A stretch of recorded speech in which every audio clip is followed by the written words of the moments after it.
عمرے کا طواف کرتے ہوئے کندھا نہیں کھولا تو کیا حکم ہے؟ استباع کی سنت چھوٹی، عمرہ ہو جائے گا، کفارہ تو نہیں آئے گا اس میں، طواف ہو جائے گا، طواف بھی ہو جائے گا، کفارہ بھی نہیں ہے؟ نہیں، لیکن سنت چھوٹی ہے نا، سنت چھوٹنے میں کفارہ نہیں ہوتا۔ نفلی طواف کے بعد بھی کیا نوافل پڑھنے ہوں گے؟ جو جتنے طواف کریں گے نا تو ہر طواف کے بعد 2 رکعت واجب الطواف یہ ادا کرنی ہوتی ہے نفل، یوں اس کو نفل کہیں گے، لیکن یہ اس نفل کو ادا کرنا یہ واجب ہے۔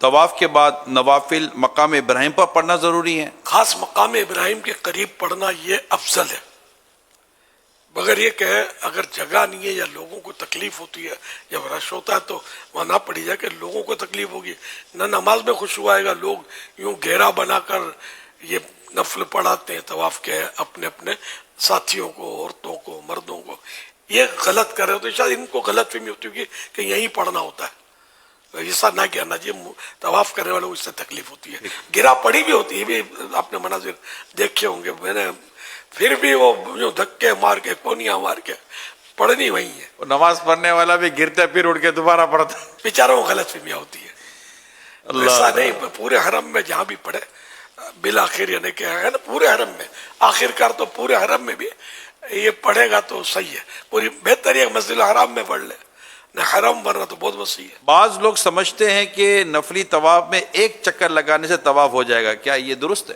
7 چکر طواف میں 7 چکر ہے، کیا بغیر وضو کے طواف ہو سکتا ہے؟ وضو ضروری ہے، طواف کے دوران وضو ٹوٹ جائے تو کیا دوبارہ وضو کرنا ضروری ہے؟ جی ہاں، ہر طواف کے بعد صحیح کرنا ضروری ہے؟ نہیں، نفل طواف کرے تو صحیح آئے گی، صحیح تو نفل صحیح تو ہے بھی نہیں نا، ٹھیک، تو عمرہ ہے، حج کی صحیح ہوتی ہے، عمرے کی صحیح ہوتی ہے، صحیح کتنے چکر ہیں؟ صحیح کے 7 چکر ہیں، صفا سے مروہ اور مروہ سے صفا ایک چکر کہلائے گا یا 2؟ صفا سے مروہ 1، مروہ سے صفا 2، صفا سے شروع کر مروہ پہ ختم ہوتا ہے؟ ہاں یہ 1 چکر کہلائے گا، جو 7 پھیرے بھی ہے نا وہ آخری پھیرا مروہ پہ ہوتا ہے اس کا، ٹھیک، صحیح کا، یہ فرمائے صحیح کیا بھاگ کر کرنا ضروری ہے؟ مخصوص حصہ ہے اس کا، میلین اخضرین مخصوص حصہ ہے، تو اس میں صحیح کرنے والوں کے لیے دوڑنے کا ہے، لیکن بے تحاشا نہیں، نہ خود کو ایذا پہنچے نہ دوسروں کو ایذا پہنچے، اب بھیڑ ہے، اس کو کونی لگ رہی ہے، اس کو لات پڑ رہی ہے اور یہ سمجھے گا یہ بھاگنا ہی بھاگنا ہے، تو یہ تو نیکیوں سے بھاگنے لگا ہے، وہ گناہوں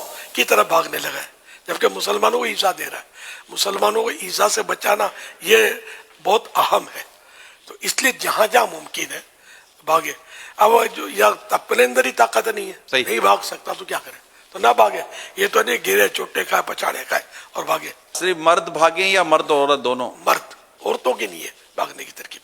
طواف کے دوران کیا پڑھنا چاہیے؟ مختلف دعائیں ہیں اور ہر جگہ پر درود شریف پڑھے، درود شریف خود دعا ہے اور افضل ہے اور ظاہر آسان بھی ہے، بہتر ہے کہ درود پاک پڑھتا رہے۔ کچھ اور اپنے تو پر دعائیں کر سکتے ہیں جو طواف کے دوران؟ بالکل کر سکتے ہیں، جائز دعائیں کرنے میں کوئی رکاوٹ نہیں ہے، قبولیت کا فیضان ہوتا ہے طواف۔ ہائے ہائے، کیا عمرے کے بعد تھوڑے سے بال کاٹ لینا کافی ہوں گے؟ نہیں، کم از کم چوتھا حصہ یعنی 1/4 سر کے ہر بال جو ہے وہ ایک پوروے کے برابر کٹ جائے، اس کو تقصیر بولتے ہیں، بہتر یہ کہ پورا ہی سر منڈوایا جائے، یہ مرد کے لیے، اور باقی عورت کے لیے تقصیر ہے، سر منڈوانا عورت کو حرام ہے، تو وہ صرف تقصیر کروائے اور وہی ایک پوروے کے برابر وہ بال، اب جیسے وہ چوٹی ہے اس کی، تو چوٹی کو یوں لپیٹ کر کینچی سے بال کاٹ لیے، چوٹی کے بھی حصے کرتی ہیں بعض عورتیں، اس میں دیکھ لیں کہ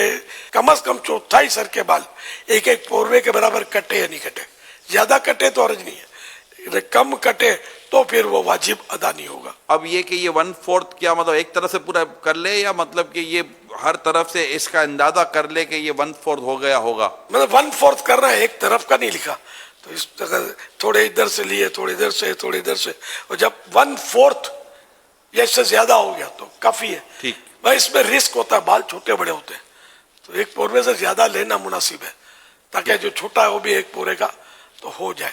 صبح عمرہ کیا اور سر منڈا لیا، اب رات کو پھر ایک عمرہ کیا، بال تو آیا ہی کوئی نہیں ہے، اب کیا کرے؟ ہاں تو اسی پر اس طرح پھیر لے۔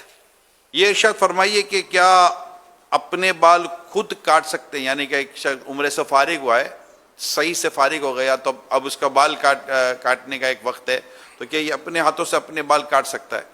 ہاں جب احرام سے باہر ہونے کا ٹائم آ گیا اس کا تب یہ اپنے بال بھی کاٹ سکتا ہے, دوسرے کے بال بھی کاٹ سکتا ہے. احرام کی حالت میں کون سی چپل پہننی چاہیے؟ یہ عام طور پہ جو ہوائی چپل ہوتی ہے یہ مناسب رہتی ہے.